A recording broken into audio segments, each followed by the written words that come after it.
për të mos thënë për keqardhje fakti që pas konsumimit të 29 nga 30 ditët e mundshme që kuvendi ka në dispozicion për të konstituar, sot patëm një situatë ku kryetari, në këtë rast një prej deputetëve televizijës vendosje, një herë është edhe kryetari i kësaj partije, doli dhe kërkoi afat shtesë për çështjen e presidentit, ndonse afati i cili është duke u konsumuar nuk ka të bëjë më fare me presidentin. Pra, afati i cili s'ka dhënë nesër nuk ndëlidhet me presidentin, sepse fillimisht për të filluar afati 60 ditor.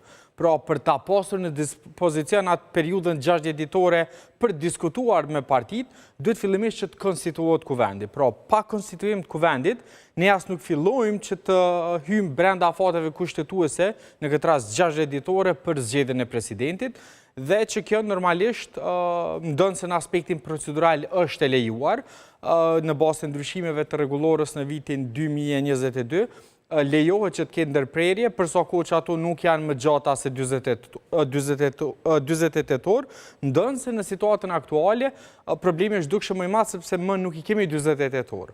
Pra, seanca e ndërprerë sot në mesdit, mund të shtyhet maksimalisht nga sot i bie afërsisht 36 orë prej momentit kur u ndërprej, derisa tani më kanë mbetur vetëm rreth 24 orë sa mund të ketë mungesë seancës, dhe në rast se kuvendi nuk do të mblidhet apo nuk do të arrijë që të zgjedhë kryetarin e kuvendit, qoftë për shkak të mos propozimit, kërkesës për të pasur kushtesë apo thjesht mosthirrjes së vazhdimit të seancës nga zoti Dehari, kjo do ta çojë me shumë gjaz vendin drejt zgjedhjeve të parakohshme parlamentare që janë e vetmja rrugdalje në një skenar të tillë. A ka kohë për afat shtesë? Në kuptim kushtetues nuk ka afat shtesë, sepse gjykata kushtetuese në atë ciklin e disa muajve krizë që e patëm në vitin 2025, e ka qartësuar deri në detaje e madje kushtimisht deri në minuta se kur dhe si duhet të rrjedhë procedura e konstituimit kuvendit. Pra, tashmë nuk ka as hapësirë për paqartësi për të thirrur në ndonjë rast eventual se si është dashur të konstituohet kuvendi. Pra, procedura për konstituimin e kuvendit është çështje e kryer, është çështje e gjykuar dhe më nuk ka pse të pritet tutje. Ajo çfarë mbetet eventualisht të diskutohet është çfarë ndodh në rast se kuvendi nuk arrin që të konstituohet deri nesër në ora 23:59. Pyetje që kanë shtruar shumë njerëz. Çfarë ndodh? Në vlerësimin tim, rruga është e qartë, pra ndonë se nuk do të ketë shpërndarje automatike në kuptimin e shpalljes së zgjedhjeve, sepse në fundit kjo do të varet nga vendimarrja ushtruese së detyrës së presidentit, që në këtë rast është zonja Haxhiu, por ajo çfarë ka rëndësi është që ka një doktrinë kushtetuese në Kosovë, sidomos pas rastit të vitit 2020, kur e kemi pasur atë kontestin në mes të zotit Thaçi dhe zotit Kurti sa i përket mandatimit të kandidatit për kryeministër, kur gjykata ka përcaktuar 4 parime që besoj jo vetëm vlejnë edhe në rastin aktual, por tashmë janë edhe më të fuqishme. E para është që e drejta ekskluzive kushtetuese, çfarë do qoftë ajo, nuk guxon të përdoret si mekanizëm bllokimi.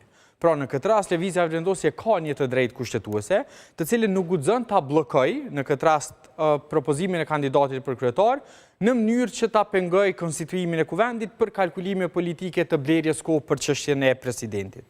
Çka i bie kjo? Pra që mund të... Kjo i bie që tash rrugdalit janë dy. E para është që gjykata të konstatoi që ka pasur mosveprim. Pra, mosveprimi është refuzimi i ushtrimit të drejtës, për shkak se në radhë parë kjo ka mundur thirrët shumë më herët, por ka qenë diskrecioni ushtruesës së detyrës së presidentit që ta lë më në ditën e 29 në mesin e 30-sosh. E treta është që drejta është përgjithësi dhe e katërta, ajo çfarë ka shumë rëndësi është që normat kushtetuese duhet të interpretohen për gjetur zgjidhje, jo për të bllokuar.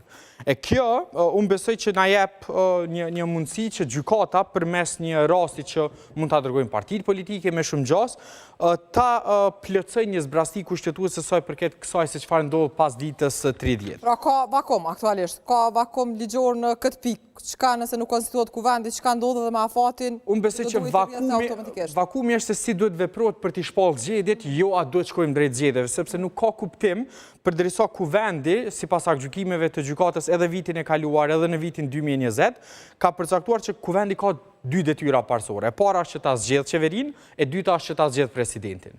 Tash në rast se kuvendi, që është institucioni që duhet ta bëjë këtë, nuk e zgjedh vetëm, pra nuk e konstituon veten, nuk ka kuptim që kuvendit t'i ofrohet më shumë kohë se sa që i ofrohet për dy institucione që në fakt janë varëse të saj.